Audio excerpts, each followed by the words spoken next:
Welcome to Module 5.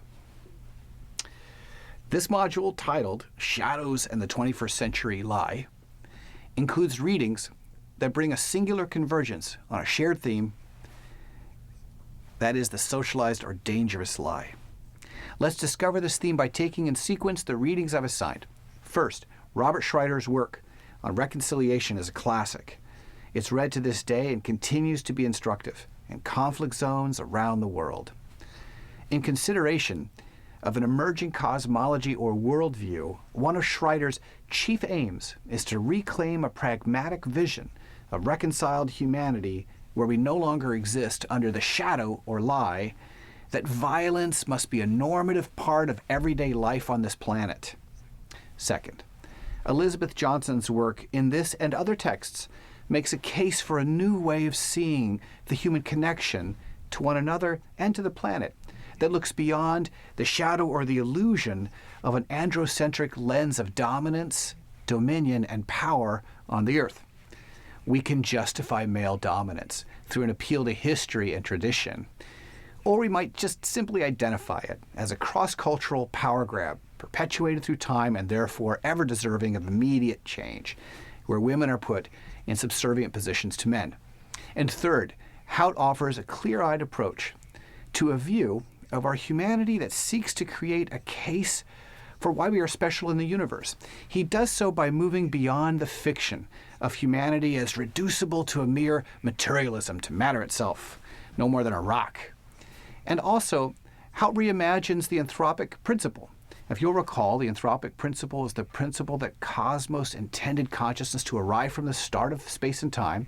He reimagines the anthropic principle in ways that encourage the reader to interpret human beings as, quote, physical organisms that carry within ourselves the signature of the supernovas and the geology and life history of the earth, unquote. In our particular historical context, due in part to the vast discoveries and societal disruptions, our finest writers, artists, scientists, theologians, and more, like these writers we'll be viewing in this module, they're all deconstructing and reconstructing our current place in the cosmos. For instance, between Schreider, Johnson, and Hout, we see resistance to the lie, the dangerous lie, or the societal ruse of violence, and androcentrism, and material human reductionism. Their efforts show us that part of our work is likewise to unmask and deconstruct the dangerous lie, so to speak. Now, if you don't like or prefer the moral importation of lie, then keep listening, because I'm going to make a case in justifying the use of this term, rather than say societal misconceptualization. There's a reason why we use the word lie. Each of our authors today is also offering a reconstruction, beyond deconstruction, I should say.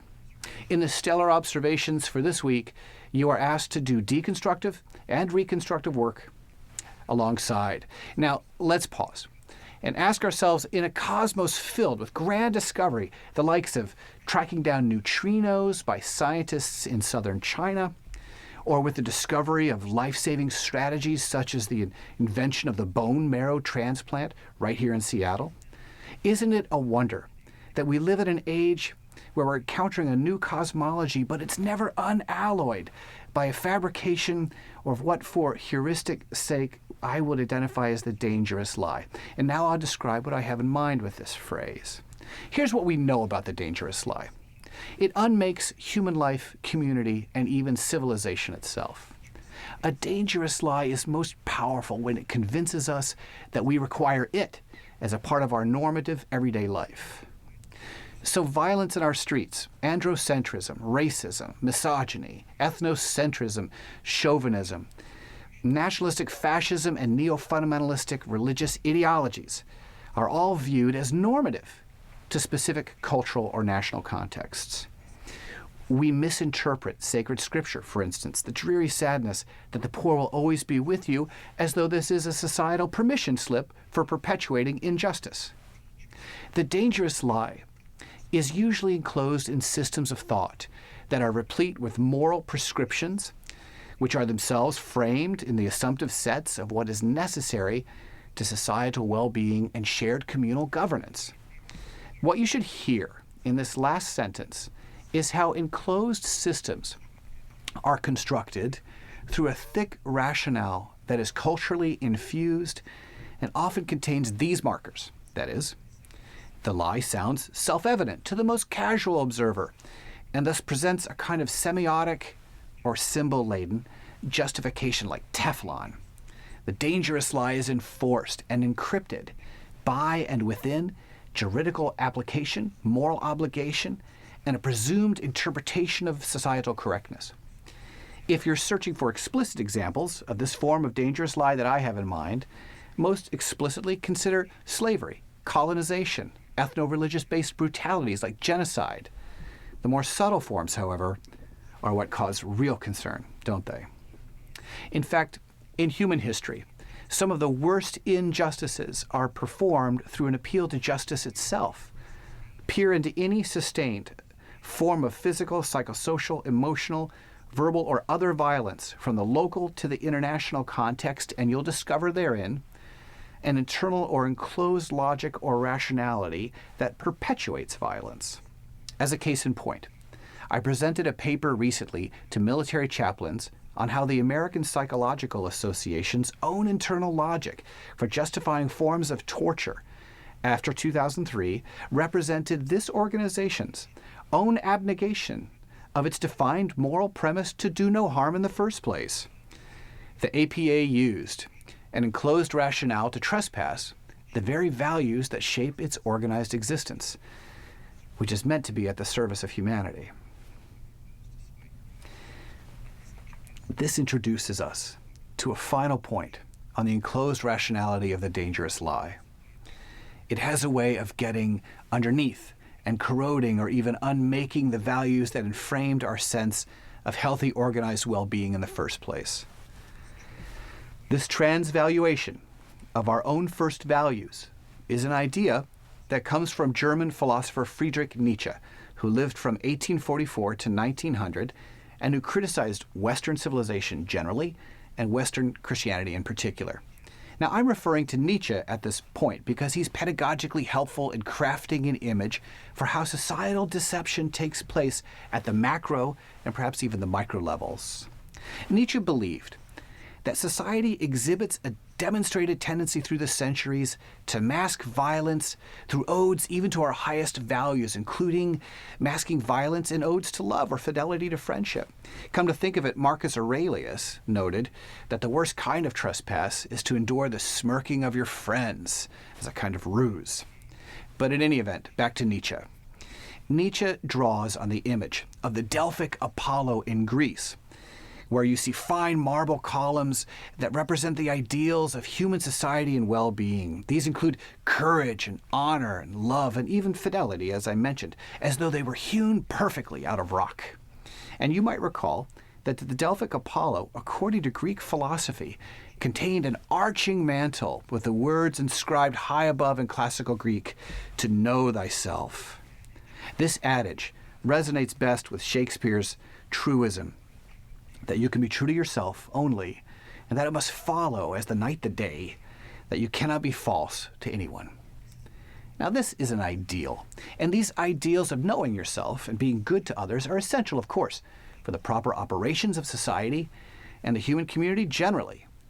But underneath, Mount Parnassus and Delphi itself is a cavernous and seismic contour of the interior reality that rises up through the cracks in the surface directly underneath that shining shrine by which the sulfuric content rises to the surface.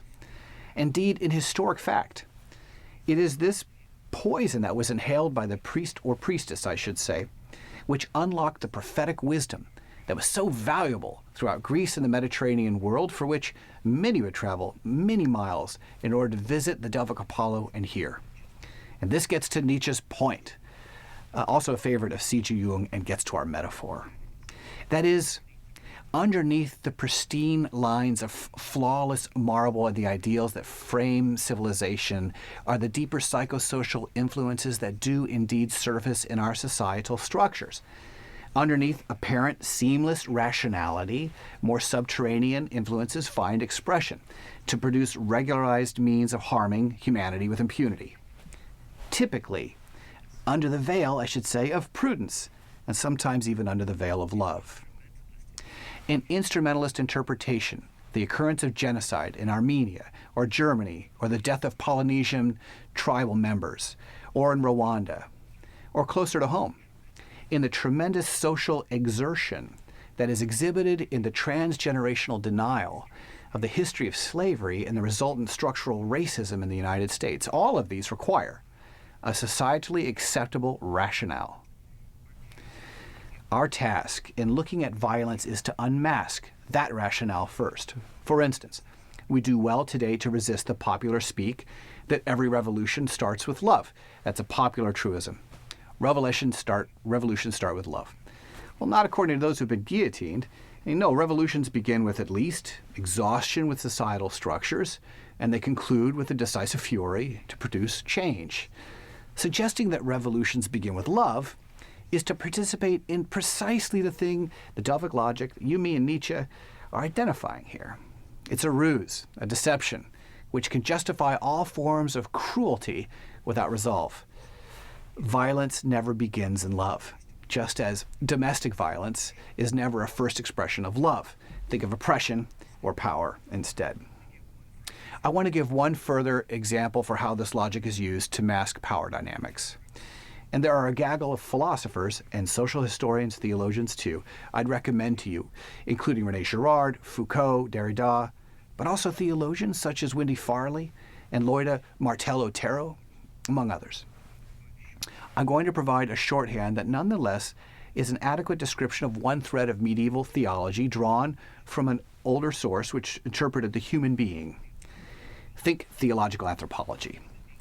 The human being was divided according to this particular thread in medieval theology into three aspects or traits, these being the senses, the will, and reason. Think of the senses at the bottom, will, and then reason as the highest.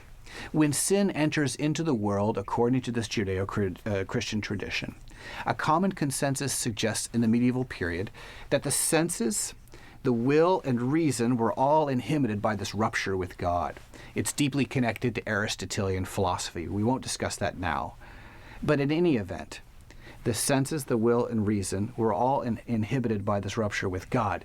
But since women were seen as closer to matter, think of sense and will closer to matter, and men were seen as closer to things of the spirit, think of reason, or the highest part of this egg, or human rationality, human were determined to be confounded more than men in matters of both sinfulness and general proximity or distance to God.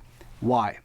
Because the gift of the Imago Dei, which we discussed already in this course, was interpreted to be in the realm of reason more appropriately, or the proper realm of men.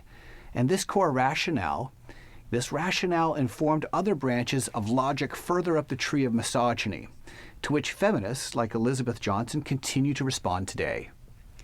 I mention this because the labor of unmasking the dangerous lie means we have to do theological archaeology that is necessary for uprooting defunctive logic. In an emerging cosmology today, we know that this form of logic, and all the sciences are teaching us and assisting us, that this form of logic appears ludicrous to us. But it is nevertheless powerful insofar as it was, and in some cases still very much is, influential. Today's ungrounded biases are connected to this root, which is evident across cultures today. Now, I want to encourage you to get to the reading, recollecting that this narrative of the dangerous lie is never comfortable. In fact, it can be tedious and even infuriating. But it doesn't mean we shouldn't do it. With all that we're learning about our place in the cosmos, there are certain narratives.